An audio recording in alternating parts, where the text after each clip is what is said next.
My husband's family and I don't have the best history, especially with my mother-in-law. Here's a bit of backstory.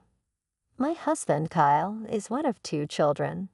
He has always been the golden boy, even though he has an older sister. My mother-in-law, Monica, is a full-blown clinical narcissist. She would demand gifts on Kyle's or his sister's birthdays, saying they wouldn't be here without her. Kyle has told me that growing up, whenever he achieved something, she made it about herself. When I first started dating Kyle and visiting his house, Monica was as nice as could be. But as our relationship grew more serious, her behavior worsened. It really escalated when we decided to get married 3 years ago. She interfered and made wedding planning a nightmare. Thankfully, Kyle and I had decided from the start to pay for the wedding ourselves to avoid anyone meddling in the process. When Monica tried to change our venue or the wedding layout, I politely declined her suggestions. She then complained to Kyle, who tried to talk to me about compromising, but I told him our decision was final. I always wanted a casual, fun, non-religious wedding with a mismatched bridal party look from a loose color palette. The only thing I asked of Monica and my bridesmaids was to pick a dress within my color palette and run it by me before purchasing it so I'd know what I was working with. My mother and the rest of the bridesmaids showed me their options, and I never told them no or asked them to change a thing. Monica, however, never showed me any options. I kept asking for months leading up to the wedding, but she always found an excuse. On the day of my wedding, Monica showed up in an off-white dress to everyone's shock. It was a medium-length dress with a transparent sheer layer and a ball row. She looked triumphant as she smirked at me, and I knew then she would be a pain in my ass forever. I burst into tears. My husband immediately asked her to either change or leave the venue. My father-in-law didn't want to drive her back and started to argue with my husband. In the end, to keep the peace, I let Monica attend our wedding in her dress. It was so embarrassing for our guests to notice her dress and be surprised. I ignored her throughout the wedding and didn't speak a single word to her. My husband knew how upset I was and told me to let it go, saying it didn't matter who wore a white dress. I was the bride after all. It really upset me that he didn't understand how callous it was for his mother to wear a color no mother should wear to her son's wedding. I decided to forgive her, even though she never apologized. Her narcissism didn't stop there. When we were trying to get pregnant, it was a tough time for us. I had a miscarriage once, so when I found out I was pregnant again, I was understandably nervous. Kyle was excited to be a dad and understood why we couldn't share the news immediately with our family. He went with me to every doctor's appointment, read parenting books with me, and even set up a cute nursery for our baby. 2 months later, we decided it was time to share the exciting news. We had crossed the crucial first trimester milestone and were ready to spread the joy to our loved ones. We invited all our parents, close family, and friends for lunch. When they arrived, they expected a regular lunch, but their expressions shifted to joy and amazement when they noticed my growing stomach. My mother started crying and was overjoyed to be a grandmother. Soon, however, Monica had a completely different reaction. Instead of sharing in the joy, she reacted angrily upon learning we had kept the pregnancy hidden. She felt left out and accused me of intentionally excluding her. Despite my attempts to explain, she continued to look pissed and refused to engage with me further. Her disapproval cast a shadow over what should have been a joyful family occasion. Throughout the night, Monica didn't address me at all. She displayed disrespect not only towards me, but also towards my mother, who had always been kind to her. Monica remained unresponsive during discussions, buried in her phone while everyone else engaged in the family gathering. It was clear she was upset, and her discontentment was palpable. She openly expressed to everyone how she had no idea about my pregnancy, making her feel as if she had lost precious time with a grandchild who hadn't even been born yet. As the tension escalated, I decided to step out for a moment to gather myself.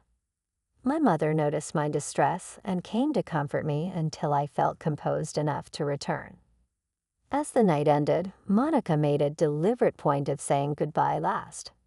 The entire day, she had barely exchanged more than a hi and bye with me. Later, when my husband walked them to the car, they ended up having a heated argument. I could hear it clearly, standing in the foyer. Monica vented her complaints about me, further escalating the situation. Thankfully, all our guests had left by then, so it was just me, my parents, Kyle, and his parents. She angrily told him she couldn't believe I had the audacity to keep the pregnancy from her.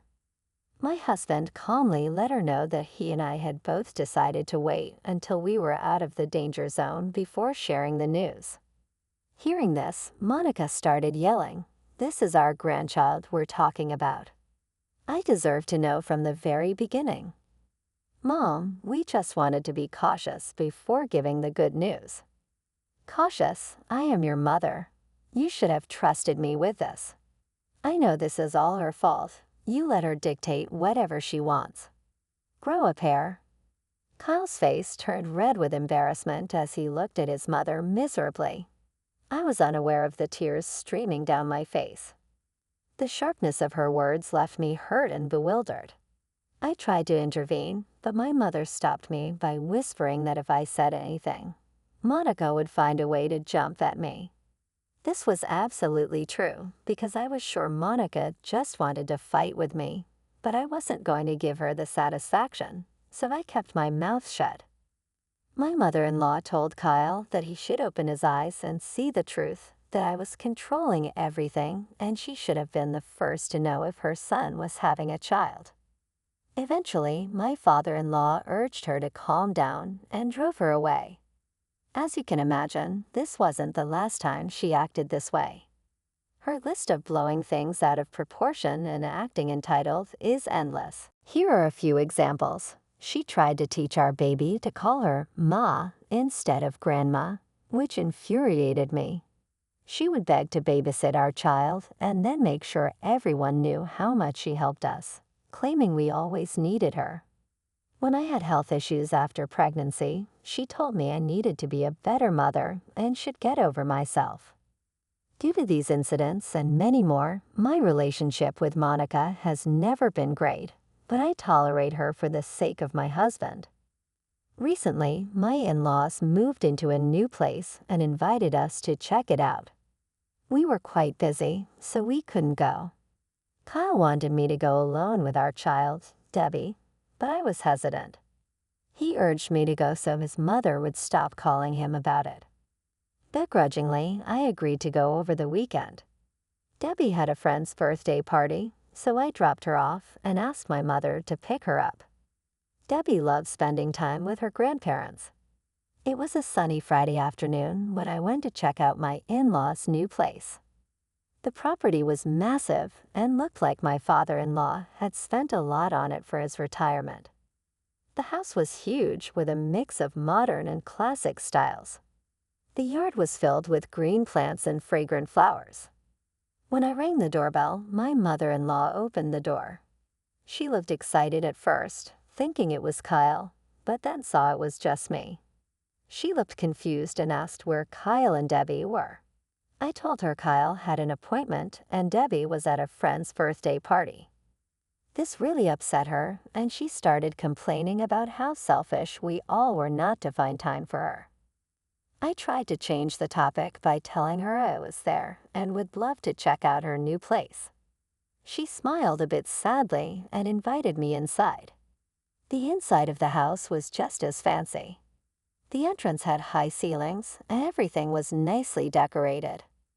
My sister-in-law, Haley, and her 11-year-old son, Jake, were also there. I greeted them warmly. Haley, much like her mom, never seemed to be a fan of mine. I couldn't figure out if it was a personal issue or just to please her mom, but she rarely engaged with me. Monica informed me that my father-in-law was out with a friend, So she had invited Haley and Jake over for some quality time. I nodded politely and tried to strike up a conversation with Jake about school. While we were discussing school, Monica suddenly shifted the conversation to her recent clothing purchases. She mentioned she wanted me to come over to give her advice on her new wardrobe. This caught me off guard because she had never sought my advice on anything before. I tried to hide my surprise and responded politely, saying, "Oh, that's nice. I'd be happy to help." It felt a bit strange given our history, but I decided to see the positive side and embrace the opportunity to bond over something as simple as fashion. She seemed pleased with my response and led me to her pride and joy, her newly built walk-in closet. As we approached the impressive display of clothes, shoes, and accessories, I couldn't help but admire her lavish collection. While I was admiring the outfits, my mother-in-law eagerly began showing me different pieces, asking for my opinion on colors and styles. It was surreal given our rocky history, but I tried my best to be helpful and provide thoughtful suggestions. She then encouraged me to look through her closet while she stepped away for a moment. As I nodded and began checking out her new clothes, I suddenly heard the pattering of feet behind me. Before I could turn around, my sister-in-law's son Jake gave me a push, causing me to stumble into the closet. He swiftly locked the door behind me. I fell face first into the closet, my head and teeth hurting from the impact. At first, I couldn't comprehend what had just happened. The initial shock gave way to a sense of confinement and panic as I realized Jake had turned off the light switch, which was outside the closet door, and locked me in. I was enveloped in darkness, feeling claustrophobic, shocked, and terrified. I began banging on the closet door, desperately calling out for help, but my pleas seemed to fall on deaf ears. I fumbled for my phone and hastily switched on its flashlight. Anxiety crept in as I noticed my dwindling battery, worrying that my phone might die before I could escape. I've had an irrational fear of darkness ever since I accidentally locked myself in my grandmother's closet as a child. That terrifying experience left me with a lingering fear that resurfaced whenever I found myself in darkness. I continuously called out to my mother-in-law and sister-in-law for assistance, but my calls went unanswered. I was confused and isolated, especially since I could hear them laughing loudly downstairs. In a last-ditch effort, I decided to call my husband, Kyle. After a few rings, he casually answered. Desperation in my voice, I explained the situation. "Kyle, thank goodness you picked up. Something terrible has happened. I need your help." Kyle, seemingly unfazed, asked, "What's going on?" I recounted the incident. "Your nephew just pushed me and locked me inside the closet at your mom's place. He switched off the lights. I've been banging on the door, but no one has come to rescue me. You know how terrified I am of dark spaces." Less sympathetic, Kyle retorted, "Are you seriously calling me in the middle of work for this? This isn't even an emergency. Just call my mother, who's inside the house, instead of calling me." Frustrated, I replied that I had called his mother and sister several times, but they weren't picking up. I explained how I didn't have much battery left and using my phone's flashlight was draining it more. I begged him to come over and help me, reminding him how scared I was of the darkness. I talked to him at length about this. Kyle, unmoved, said, "Locked in a closet, seriously? No, I can't come over. I'm busy right now. Find someone else to help you." To my dismay, he nonchalantly dismissed my plea for help and cut the call short. I was stunned by his reaction. The growing panic pushed me to keep banging on the closet door, desperately calling for my mother-in-law and sister-in-law, but their phones remained silent. Feeling trapped and helpless, I decided to call my father-in-law, the only person left who I could turn to. I knew he had been out with his friends, but I had no one else to call. The phone rang and I held my breath, hoping he would answer. When he picked up, I nervously explained the situation, revealing that Jake had locked me in the closet and no one was responding to my calls. He immediately assured me he would come home as quickly as possible and was shocked that my mother-in-law and sister-in-law couldn't hear me all this time. After what felt like an eternity, I heard voices outside. I recognized my father-in-law's voice directing someone to unlock the closet door. My anxiety began to subside as I realized help was finally on its way. The door creaked open, and I squinted against the sudden light. My sister-in-law and father-in-law stood there, concern and frustration on their faces. I came out of the closet disoriented, but grateful to be free from that confined space. My father-in-law asked my mother-in-law why I was locked in her closet. She feigned innocence. I recounted the incident, detailing how Jake had pushed me into the closet and locked it. However, both my mother-in-law and sister-in-law scoffed, dismissing my words. They insisted Jake would never do something like that. Frustrated and angry, I questioned why they hadn't come to check on me or responded to my banging on the door. They claimed they were in the backyard, showing Haley and Jake the new rose garden. I directed my anger at Jake, questioning why he would lock me inside. My sister-in-law interrupted, insisting her son would never do such a thing, and claiming I must have closed the door myself and the key fell out. Their blatant lies left me beside myself with frustration and disbelief. This didn't explain how the lights got turned off. My father-in-law tried to calm me down, and I realized that no matter what I said, my mother-in-law and sister-in-law would defend each other. Defeated and hurt, I returned home. I called my mother on the way, apologizing that I couldn't pick up Debbie for the night and that she might have to stay over at their place. Trembling with shock, my mother knew something was wrong, but I didn't have the energy to tell her what had just happened. I reached home and waited for my husband to return so I could confront him about what his family had done to me. However, during dinner, when I recounted the incident, he berated me for overreacting and accused me of being childish.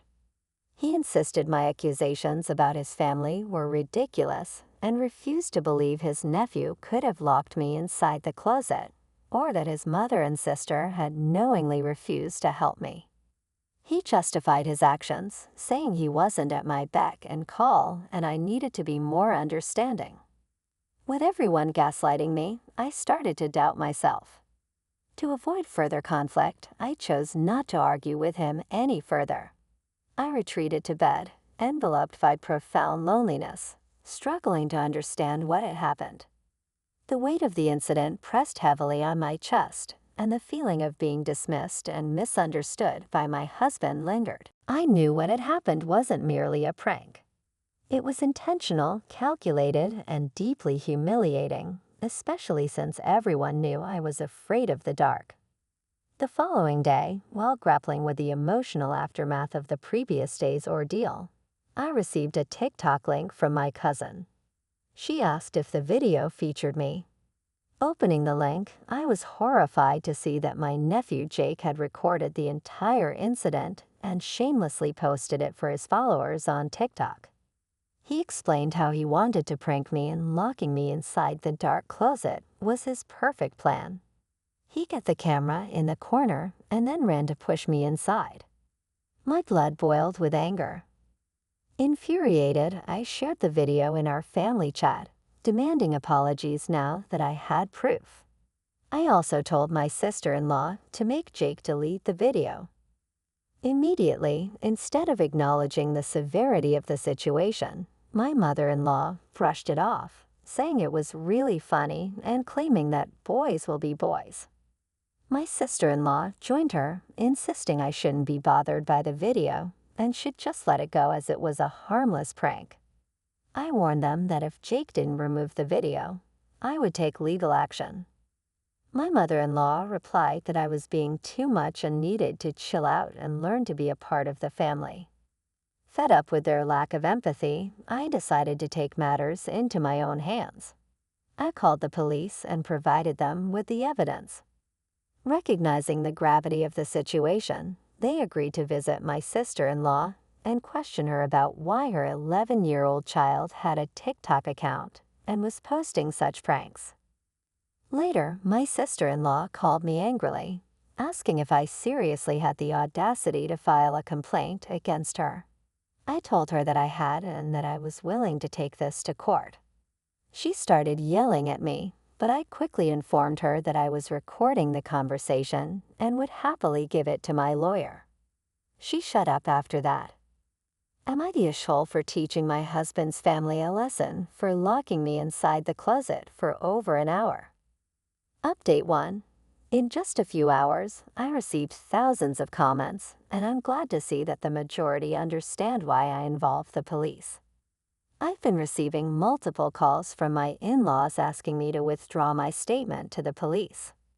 No official case has been filed yet, as my nephew is still a child, so the police are investigating to determine the appropriate course of action. My husband, who had no idea about this, erupted when he came back from work. He tried calling me during the day, but I had been busy with the police. When he returned, I knew we were going to have this conversation. Kyle is convinced that what I've done has totally destroyed the family and says I shouldn't overreact to such a harmless prank. He continues to believe that Jake is just a child and shouldn't be punished. I've talked with my parents and sister about this. My family knows about my phobia of dark spaces, and they are shocked that no one came to rescue me and, more importantly, that my husband isn't advocating for me. My dad had a strong word with my husband, telling him that if I had called him for help while stuck in the dark closet, it should have been his responsibility to either come to help me or immediately call his parents to get me out.